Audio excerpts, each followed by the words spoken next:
Hi friends, welcome to GD Law Studies. இன்னைக்கு வீடியோல என்ன பார்க்க போறோம்னா All India Bar Examination 19 coming April ல இருந்து ஆன்லைன் process ஸ்டார்ட் ஆக போகுது. அதற்கான eligibility criteria என்ன, exam patterns என்ன, என்னென்ன syllabus கவர் பண்ணாலே இதுல சக்சஸ் ஆக முடியும். அது மட்டும் இல்லாத exam languages எத்தனை இருக்குது, இதுக்கான குவாலிஃபிகேஷன் என்ன, அது மட்டும் இல்லாத ஆன்லைனில் இதற்கு அப்ளை பண்ணுறதுக்கான ஸ்டெப் பை ஸ்டெப்பையாக இந்த வீடியோவை கவர் பண்ணி போடப்பட்டது.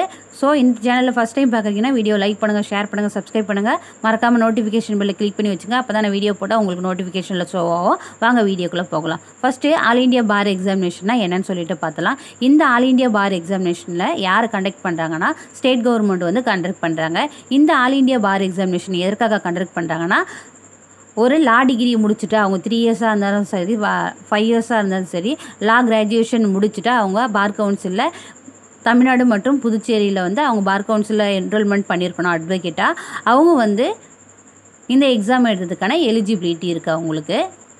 எதற்காக இந்த ஆல் இண்டியா பார் எக்ஸாமினேஷன் எழுதுறாங்கன்னா, இந்த ஆல் இண்டியா பார் எக்ஸாமினேஷன் எழுதி இதில் பாஸ் பண்ணிட்டாங்கன்னா சிஓபி சர்டிஃபிகேட், அதாவது கோர்ட் ஆஃப் ப்ராக்டிஸ் சர்டிஃபிகேட் வந்து இஷ்யூ பண்ணுவாங்க பார் கவுன்சிலில். இந்த சர்டிஃபிகேட்டை வச்சுட்டு ஆல் இண்டியா முழுக்க எந்த கோர்ட்டில் வேணாலும் நீங்கள் என்ட்ரு ஆகலாம். நீங்கள் கோர்ட்டில் போய் ப்ராக்டிஸ் பண்ணுறதுக்கு இந்தியா முழுக்க எந்த கோர்ட்டில் வேணாலும் போயிட்டு ப்ராக்டிஸ் பண்ணலாம். இப்போ இந்த எக்ஸாம் பேட்டர்ன்ஸ் என்னன்னு சொல்லிட்டு ஃபஸ்ட்டு பார்த்துலாம். எக்ஸாம் மோடு வந்து இது வந்து ஆஃப்லைன் மோடு தான். அதாவது பென்னு பேப்பரை வச்சு நீங்கள் வந்து ஓஎம்ஆர் ஷீட்டில் ஃபில் பண்ணுற மாதிரி ஷேட் பண்ணுற மாதிரி தான் உங்களுக்கு கொடுப்பாங்க. இந்த எக்ஸாம் டியூரேஷன் வந்து 3 ஹவர்ஸ் இருக்கும். இதுக்கான சப்ஜெக்ட்ஸ் வந்து ஓவராலாக வந்து ஒரு 19 சப்ஜெக்ட் வந்து கவர் பண்ணியிருப்பாங்க. டோட்டல் மார்க்ஸ்க்கு நீங்கள் எவ்வளோ எழுதிடுறீங்களா 100 கொஷின்ஸ்க்கு நீங்கள் எழுத போகிறீங்க. கொஷின் டைப் எல்லாமே வந்து உங்களுக்கு அப்ஜெக்டிவ் டைப்பில் இருக்கும். இதற்கான மார்க்கிங் ஸ்கீம் என்னென்னா 1 மார்க் கொஷின் தான். ஒரு கொஷினுக்கு 1 மார்க்கு, நோ நெகட்டிவ் மார்க்ஸு.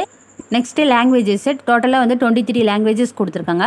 உங்களுக்கு எந்த லாங்குவேஜ் வந்து தேவைப்படுதோ அந்த லாங்குவேஜை நீங்கள் கிளிக் பண்ணிக்கலாம். இப்போ எக்ஸாம்பிளுக்கு வந்து தமிழில் நீங்கள் எழுதணும்னு நினைக்கிறீங்கன்னா தமிழை கிளிக் பண்ணிக்கலாம். இப்போ இங்கிலீஷில் கொஷின் பேப்பர் வரணும்னு நினைக்கிறீங்கன்னா இங்கிலீஷை கிளிக் பண்ணிக்கலாம். இப்போ உங்களுக்கு தமிழ் இங்கிலீஷு ரெண்டுத்துலேயுமே வந்து கொஷின் பேப்பர் வரணும்னா நீங்கள் தமிழ் கொஷின் பேப்பர் கிளிக் பண்ணிங்கன்னா உங்களுக்கு அதில் இங்கிலீஷ் ஆப்ஷனும் வந்துடும்.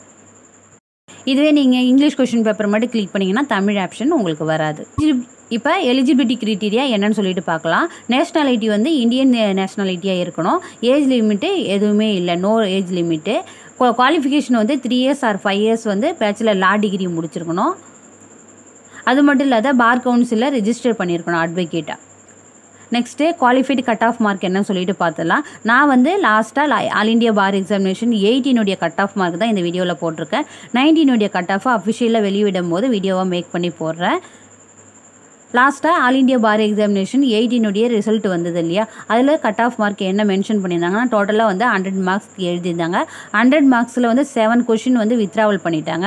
ஸோ 100ல் வந்து 7 மைனஸ் பண்ணால் 93. டோட்டலாக 93 கொஷினுக்கு ஜென்ரல் ஓபிசி கேட்டகரியில் வந்து 45% எடுத்துருக்கணும். எஸ்சி எஸ்டி வந்து 40% எடுத்துருக்கணும்னு சொன்னாங்க.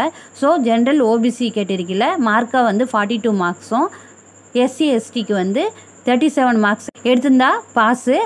அதை பேஸ் பண்ணி தான் ரிசல்ட்டு வெளியிட்டு இருந்தாங்க. Maybe all India bar examination 19 வந்து இந்த கட் ஆஃப் மார்க்கு சேஞ்ச் ஆகும். Next all India bar examination 19 ஆன்லைனில் எப்படி அப்ளை பண்ணணும்னு ஸ்டெப் பை ஸ்டெப்பையாக பார்க்கலாம். ஃபஸ்ட்டு ஸ்டெப்பு நீங்கள் என்ன பண்ணணும்னா, all India bar examination official வெப்சைட்டுடைய link நான் கீழே டிஸ்கிரிப்ஷனில் கொடுக்குறேன். அந்த லிங்கை கிளிக் பண்ணிங்கன்னா அதில் ரிஜிஸ்ட்ரேஷன் இருக்கும். அதில் வந்து நீங்கள் கிளிக் பண்ணணும். கிளிக் பண்ணிங்கன்னா உங்களுடைய enrolment state, enrolment number, name, mobile number, email ID, உங்களுடைய கேட்டகரி என்னன்னு சொல்லிட்டு ஃபஸ்ட்டு ஸ்டெப்பில் கேட்கும். அதை வந்து நீங்கள் கொடுத்து சப்மிட் கொடுத்துட்டீங்கன்னா செகண்ட் ஸ்டெப்பில் என்ன கேட்பாங்கன்னா, உங்களுடைய நேம், ஜெண்டர், ஃபாதர் இல்லை ஹஸ்பண்ட் நேமு, உங்களுடைய date of birth, permanent address, email ID, mobile number, test centre preference. உங்களுக்கு எந்த சென்டர் நியர்பை இருக்குதோ அந்த சென்டரை நீங்கள் 3 வந்து செலக்ட் பண்ணுற ஆப்ஷன் உங்களுக்கு கிடைக்கும். அதில் வந்து 3 ஆப்ஷன் எது உங்களுக்கு தேவையோ அதை கிளிக் பண்ணிங்க. அதுக்கப்புறம் சாய்ஸ் ஆஃப் பேப்பர் லாங்குவேஜ், ஒரு லாங்குவேஜை நீங்கள் வந்து செலக்ட் பண்ணிக்கலாம். எந்த லாங்குவேஜ் உங்களுக்கு தேவையோ அந்த லாங்குவேஜை நீங்கள் செலக்ட் பண்ணிக்கலாம். நெக்ஸ்ட்டு அகாடமிக் குவாலிஃபிகேஷன் டீட்டெயில்ஸ் வந்து என்டர் பண்ண வேண்டியது இருக்கும். உங்களுடைய 10th 12th கிராஜுவேஷன், பிஜியாக இருந்தாலும் பிஜி, யூஜி, அப்புறம் உங்களுடைய லா டிகிரி, மாஸ்டர் டிகிரி எது முடிச்சிருந்தாலும் நீங்கள் அதில் வந்து என்டர் பண்ண வேண்டியது. இதில் என்டர் பண்ணிவிட்டு நீங்கள் சப்மிட் கொடுத்துட்டிங்கன்னா 3rd ஸ்டெப்பு உங்களுக்கு ஓப்பன் ஆகும். 3rd ஸ்டெப் என்னென்னா உங்களுடைய டாக்குமெண்ட்ஸ் எல்லாம் அப்லோட் பண்ணுற மாதிரி உங்களுடைய ஃபோட்டோஸ் வந்து அப்லோட் பண்ணணும், உங்களுடைய சிக்னேச்சர்ஸ் வந்து அப்லோட் பண்ணணும். உங்களுடைய ஃபோட்டோ அப்லோட் பண்ணும்போது அதற்கான என்ன சைஸில் கேட்டிருக்காங்களோ அதை வந்து ஸ்க்ரீனில் நான் போட்டிருக்கேன். அந்த சைஸில் வந்து தான் நீங்கள் ஃபோட்டோவும் சிக்னேச்சரும் வந்து அப்லோட் பண்ண முடியும். உங்களுடைய ஃபோட்டோவும் சிக்னேச்சரும் அப்லோட் பண்ணிட்ட பிறகு சப்மிட் கேட்கும். சப்மிட் கொடுத்துட்டிங்கன்னா நெக்ஸ்ட்டு ஸ்டெப் 4. ஸ்டெப் 4ல் என்ன கேட்டிருப்பாங்கன்னா ரெஜிஸ்ட்ரேஷன் ஃபீஸு. இது வந்து இபேமெண்ட்டாகவே பண்ணிக்கலாம். அதாவது யூபிஐயில் இது வந்து ஜென்ரல் அண்ட் ஓபிசி கேட்டகரிக்கு வந்து 3500, எஸ்சி எஸ்டிக்கு வந்து 2500 சார்ஜ் பண்ணுவாங்க. இதை நீங்கள் வந்து ஆன்லைன் ட்ரான்சாக்ஷனே அங்கே பண்ணிடலாம்.